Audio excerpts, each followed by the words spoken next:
Kyewuunyisa ate nga kituufu. Nantumbwe Shifra muwala wa King Sheebah obudde buno gw'olaba ne Julie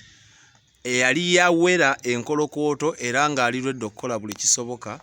okusiraanya oba okulemesa obulamu bwa King Sheebah okugenda mu maaso oba okweyagala. Julie oli otya? Njendi ogamba otya soda. Osazeewo omuzadde yakulemeredde osazeewo okwasaganya omwana wa munno. Omanyi soda totegeera bwe nkyalina magezi naye njagenda n'endowoozayo. Soda biri ebintu byaggwa kitegeera. Nali sirwanyisa Sheebah era nze mu vidiyo zange nali kiriya nti sirwanyisa Sheebah. Nali ndi ku nsonga za mwami wange ng'omukyalo omulala yenna bwe yandikoze eki bwe yandibadde. Naye ono omwana muto sisobola amuteeka mu nsonga ezo. Tulindeko kati ni Julie. Sheebah osobola omulwana indirectly, right? Sheebah bw'ovaayo n'ogamba mb'olwanyisa mukunja tewaba kuwannaanya oba oli ku Sheebah gw'olwanyisa kuba Sheebah y'obulamu bwe yalabanga mukunja. That's why avaayo n'akaaba n'okaaba naye nga tewamuvuma era wali ne ku live ngowooza kimu Sheebah nze nkwagala era nkulwanirira. Kati gojja w'amaanyi agagamba era otumantiza otya nti wali tolwana Sheebah? Anti nkugambye nti ensonga zaali singa mukunja yali akkiriza ensonga zino tuzisolving amicably nga tetuyina nti nno kuleekaana kola biki era sandituuseeyo Sheebah kukaaba okitegeera. Naye olw'ensonga nti Sheebah yakaabye kyankutteko nnyo ne ŋŋamba nti oli mukyala munnange sandyagadde bizibu byalina byegattako maziga gange nga gava ku nze okitegeera. N'olw'ensonga eyo ebyo nembikola ki nembikola X ne ŋŋamba ekyo kyawedde. It is okay. Sheebah nkwatagana naye. Era yo nsonga lwaki omwana wa Sheebah ondaba nayo because omwana ye mwana muto. Era nkubiriza abakyala ababeereyo ku mizigo abeewalana. Bwe mubeera nga mulina bye mwewalana byammwe muggyemu abaana. Because ono omwana muto talina kyamanyi ku nsonga zaffe. Ate ne Sheebah naye she's just a third party mu kino ekintu. Era saamuyinako buzibu. Nze nalirwedde okwolagana na Sheebah. Naye ensonga yange nali njagala ogitegeere nti mukonja kye yankola nali saagala akikolane addemu akikole Sheebah oba onfuna kati nga nwanirira nnyo Sheebah okubeera nga mukunja bw'afunayo omukazi omulala because abasajja tebaba balira bakyala okitegeera. Leero asobola okundekawo oba asobola okwagala Sheebah okitegeera ng'alaba yali fine n'alabayo omulala enkya but still Sheebah agenda kubeera mabega waaki wakati ngali green okitegeera. Okuwummula si kutuuka mutaayikiriza nkwanjulire minywanyi baffe be tukola nabo abano nga balungi nnyo mu nsonga z'ettaka ploti ettaka nga lya kyapa batunda n'okugula. Gwe wenna alina ettaka ly'otunda naye gwe kennyini agala okugula ettaka oba ploti batuukirire ofune ettaka owone obupangisa. Kuba ku ssimu 0755 8413600 eyo yange nze kennyini kamwakoogera oba 0752946669 eyo ya director. Bagenda kufunira ettaka okwetula Uganda eno yonna ate nga ddungi nga lijja mu nsawo lyo ate nga beesigwa. Gwe wenna alina ettaka ng'oli bweru wa ggwanga oyagala ttaka lyo liteekateeka wagula ettaka lyo n'olireka eryo kuliko miti lyazika bwe riti osobola okukwatagana nabo ne balikuteekerateekera ne bakusimbirako ky'oyagala oyagala kukulimirako bintu ogenda okukomawo mu ggwanga lyattu Uganda ng'okungula bukunguzi naawe kuba akasimu kati enteekateeka baakajanjula naawe weegatte ku bannayuganda abangi abaganyuddwa mu mugano guno. Kuba essimu 0755 8413600 oba 0752 946669 ofuuke landiroodi kati. Ganze bwe nali kye nali nnwanako abantu abamu bavaayo ne bagamba si muganda mama naye tetulina kulwanirira baganda baffe kubanga n'abamu tetumanyi gye bali naye abantu betusanga mu bulamu bwaffe olina ovaayo n'ogamba naye wallahi omusajja ono bw'aba yankola kino ekintu kitegeeza Sheebah talina musaayi gwa njawulo ku nze naye asobola okukikola ki ate Sheebah ali innocent nnyo nti ffe tusobola okwerwanako ne twogera naye ye ng'omuntu mukazi wattu kitegeera so kyankwatako ne nga kati leero wenna meetings omwana nenga naye kakati lwaki omwana yesibe nengamba akanjogereko nabo nengamba omwana kambeereko nayekko era ne banzi era Sheebah ali free talina tabu ng'oli wano very fine era nagenze nenjayo omwana Sheebah namumpa bulungi kyewuunyisa very okay talina buzibu wadde. Kambuzeemuko kuba mukunja live gye yasemba okukola naawe gye mwaliko eyakaabya ne Sheebah yagamba Julie lwaki tetutuula outside the camera wabweru wa social media ne tugonjola mwafunyeyo entuulo ezo nga temuli mu kamera ne mubaako ensonga ze mulungula nga mmwe abeeyita abaagalana. Omukulu Mukunja twayogera because this time around yakkiriza nankubira n'akasimu ne twogera n'angamba tujja tuula ng'abantu era nampa King Sheebah ku simu ne twogerezeganya ng'abantu King Sheebah ng'ali fine nange ne munnyonnyola outside because live yali so biased ng'awulira bubi bane yatunyiiza nedda teyanyiiza kubanga nsobola nze nsobola kitegeera kubanga omuntu yenna nga omusajja azza akugamba kyekiri kyenkugambye omusajja azza akugamba yeggwe mukyala biki ate n'owulira nti waliyo omulala gwatakugambangako okitegeera ate nawe ebigambo byewayogeranga osula eno ojja kati Sheebah ate ng'ali akulabika ewaka kyekimu nange kyakola ki ekyali kyantukako kyekyo kye nali ngamba abantu nti njagala Mukunja abeere nga akkiriza nga omuntu waaba wakubeera naye amugambe bitter truth abeere open abeere transparent eri abantu nti omuntu ekintu kyonna kigenda okuhappeninga ng'akimanyiko tekimuluma nga wakola ki okitegeera because singa kiba nga tajja kimanya nekikoma eyo it is okay naye omanyi ekintu ekukugwira ng'olwedde wakyavadda ng'obedde kwegamba olwanga zonto era nga atategeera bulungi ate nga abantu bagamba nti Sheebah tategeera naye ategeera okitegeera yes eba wini oba lose Julie it is not our lose neither win it is just kugamba nti twasolovinze ebintu nga wonogamba nti mukyala munnange kubanga singa nabadde nnwanyisa Sheebah nandiremezaamu ate nga nsobola. Mukunja yakulaze nti yategedde kuba ffe tuyinza okuba tetwategedde naye ffe abawagizi tubeera n'obwagazi obusukka ku mazima oba obukyayi obusukka ku kituufu. Mukunja yakulaze nti yategedde ensonga zo bulijjo zoolaajanirako. Mukunja yategedde nti abakyala tubaako bye tulumwanga abantu era bwe twayogerezeganyazza ne Mukunja ku simu tesina miitinga naye mu buntu naŋŋamba nti tujja tuula ng'abantu mu tayimu eyo bino byengezaako gamba nti mu tayimu eyo yatukwataganyiza ne Sheebah okitegeera n'amunnyonnyola n'ategeera ate nange nembako byemunnyonnyola n'ategeera era siina buzibu na Sheebah she is fine with me talina buzibu era toyinza nakulowooza nti nze namukaabya naye yadde nga nze namukaabya. Kati nange nno neetondera kuba onvumya ebintu bingi handibaaga ompisizaamu amaaso mu nsonga za laavu yammwe gye saalinamu kubanga wali weesirwaza ate era okyesirwaza ne wobadde introducinga gundi eno ndowooza owulidde ogambye mbu tugambe okitegeera kubanga gwe ng'ogwo omuntu sijja kuwithdrawinga kyenayogera gwe ng'omuntu entegeera yo ntono nnyo ku gy'olaga oba ku kyogenda okulowooza. I'm sorry to say. Oba tokubya ate nga tugezaako kugonjola nsonga zino. Tugezaako kugonjola naye saagala kujjawo nnyo bye nayogera nti oli handbag olw'ensonga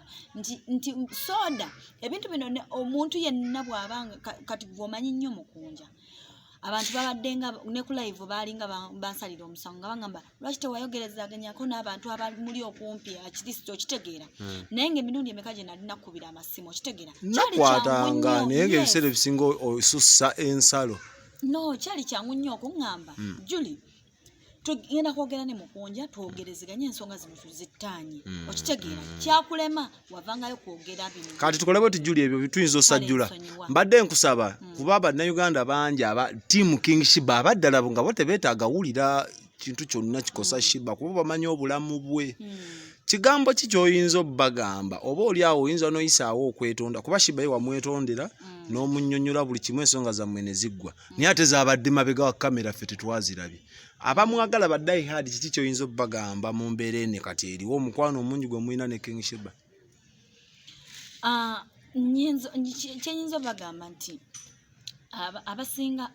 bafanzi be bakyala nga nze ensonga eno oba embeera eno baali bagiyiseemuku gye mbadde mpitamu ekirala nti bonna baleme kulimba nti bayinza okuhatinga hori in the first place okitegeera era bonna basooka kugezaako bwe kigaana nekikola ki naye ate tutuuka ne tumanya ensobi nekitegeera ne mmanya nti ensobi yali wano na wano kati ekyandeetedde kyasinza okunkwatako ennyo nti ndi mukyala ndi muzadde abasinga bagamba sirina mwana yes mukunja semunaamu mwana but I have a kid wayendako ebbali eyo no before okitegeera nina omwana era kyova olaba ndina omwana wani osobola obafisizaayo obudde n'obeetondera tusobola ate era bwe neewennaaba kubanga nsuubira okumiitingako ku mukunja ne King Sheebah mu maaso awo tubiteeke mu kamera kuba gye byatandikira beetondere nga ne gwe bawagira naye ng'akola ki nga waali naye nze ndi ready okwetonda okuva ku ntobo y'omutima gwange kiri eri ye okunsonyiwa oba obutansonyiwa however bagamba nti omuntu eyeetonze otamusonyiwa gw'atamusonyiye oba oyina olumu ekizibu bw'obanga omuntu yeetonze ng'aviira ddala ku ntobo y'omutima gwe tajja kiddamu gw'atamusonyiwe either oba walumwa nnyo ng'omuntu oyo yakukosa nnyo oba oyina ekikyamu naye nze nga nze Julie nviira ddala ku ntobo y'omutima gwange bane musonyiwe na hati nga feelings zamwe eri King Sheebah eri omukunja naye njagala namwe mumanyi nti omukunja naye ayinamu ensobi kati nange ngakoli ne muwala wa King Sheebah nantumba eshifura nze nangenda kwetondera byolowooza nti nakusobya era nenkusa Julie nsonyiwa wadde naye walina ensobi ze wakola nnyabo ssebo naye era nkusaba okole ki nange nsonyiwa nange nkusonyiye nzani atasonyiwa munnaye kuba obusungu tebulina gye butuyamba kati nteekateeka kize mulina ne shifura kuba shifura tasoma batugambe n'okusoma tasoma shifura how are you oyo mwana ayogera oluzungu bw'ate mutasoma anti fizi zaabula ama shifura tosoma oyagala somerawa ku Great Valley kati nga tetunagenda ku Great Valley tusobola okugenda tunagenda kubanga njagala tugende ku kaduuka akamu oba ku supermarket bulireyo ku byokuzanyisa nga dolo zimanyi ozizanyisa kitya kiyimba kayimba ate wali owuliddeyo akayimba ka Christmas kati tugenda mu Christmas kati oyagala omuntu waba wakuwa kirabo kya Christmas oyagala akuwa kirabo ki nakirabye ngakyaka ekirabo njagala kirabo kyekyo nga kiriko ekirebo ayagala kuba mother Christmas oyagala kubeera mother Christmas ng'ogwe ozaala father Christmas obanga gwe mukyala wa father Christmas nga gwe mukyala we tugenda kigula ekyo ekirabo soda ngenda kigulira shifura twagala ice cream ice cream omwagala n'eddolo omwagala n'eki father Christmas osobola n'eki ne ice cream omwagala n'eki ekirala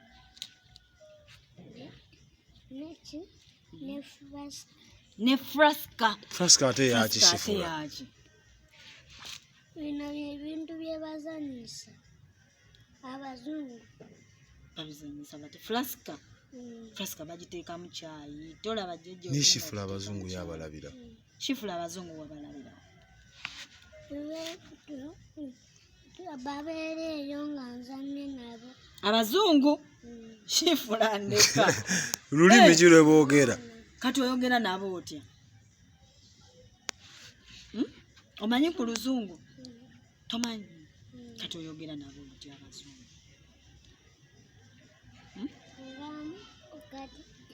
kati obandika nantumbi ng'obagamba na bw'otyo ng'oyitabye bwe bayitaba mu luzungu na ani yakugamba nti bayitaba ani yakuyigiriza abo bennyini abazungu bwe bagamba bwe bakuyita nti nantumbwe ng'ogamba nti na kandi abo oba Julie ayiga Julie na badde manyi kisinzira ku linnya ne Julie toyiga nze mpita nkulage nti njize soda na kati awo aba amanyi oluzungu. Sheebah manya omisinga mami ate tonamulabako wamulabye kululi nze mbadde manyi nti ye anti ebbanga lyamaze nga tabeera naye aba ayagala n'abeera naye buli kaseera kuba bagamba yayawukana naye ng'alina omwaka gumu n'ekitundu saaza kati ali myaka 6 oyo gw'olaba lwambeera. So Julie nga tusiibula ensonga z'omwana oyo gwe nga gw'oba olaba oyo omwana yandisaaniddwa kuyisibwa atya kuba obudde buno abeera mu ghetto. Omwana oyo ofuna eddembe lye n'abaana bale balina ofuna ayinza beera n'ani era atya. Your game? Where is it? Where is your game? Omanyi n'okuzannyamu ku game ku ssimu. Ani akuwa essimu?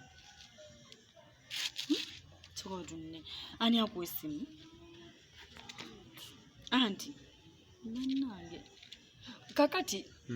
fenna twakulira mu ghetto. Sigamba nti fenna twakulira twali bulungi nakati tukyabeera mu ghetto.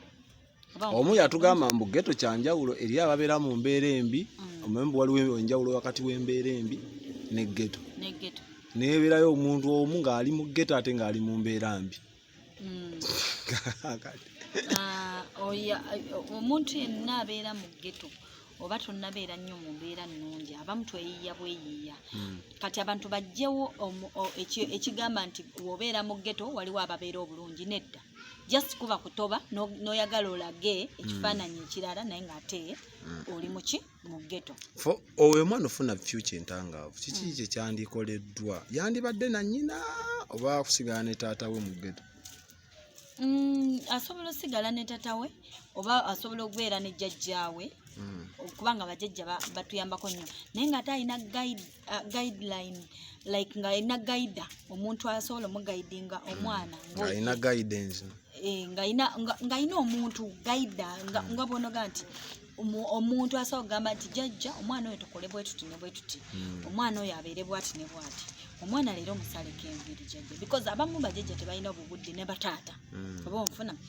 era kyekimu ne mami we yadde ng'abadde ne maama we lwakubanga kiina engeri gikitomentingamu omwana psychological bw'aba tali ne maama because ebiseera ebisinga bw'abeera ne maama afiiringa comfortable afiiringa nti I'm okay okitegeera ate nebiddako bijja buzzi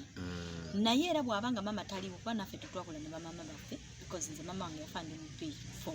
okitegeera neera twakula ne batata baffe naye nga tulinawo abatugaidinga nti awo olugoye tolwozezza bulungi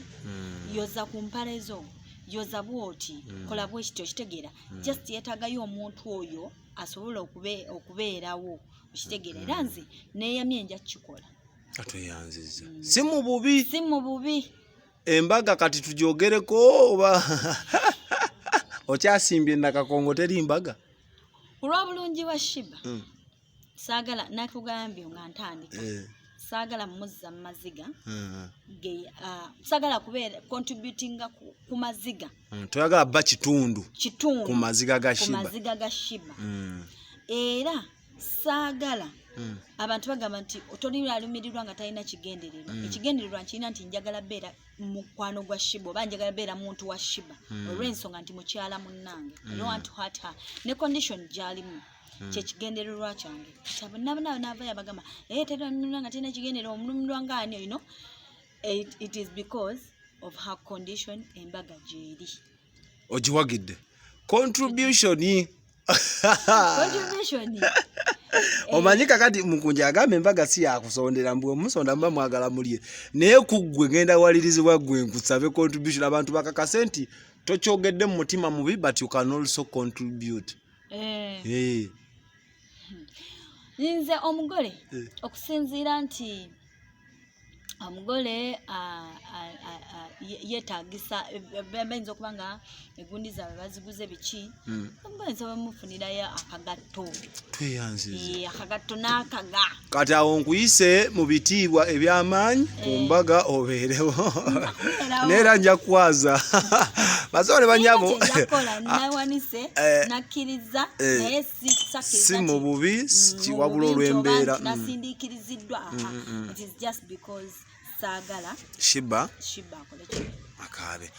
nze nzikiriza nkwerekereze so bakadde baffe embeera bwete bwetambudde Julie ono mwali mwaŋŋaano muleta ku channel ya Expo TV naye Julie nze buli kaseera neewuunyisa olw'enkolagana eno ezimbiddwa mbadde mbasaba tusonyiwagane nze musonyiye nganze era abanyigira Julie ku lwange nganze personal soda nze musonyiye mbasaba namwe mumusonyiwe ate ne Sheebah yamusonyiye kati abamunyigira ku ludda lwa Sheebah namwe ngenda basa kuba tosobola kuwa muntu mwanawo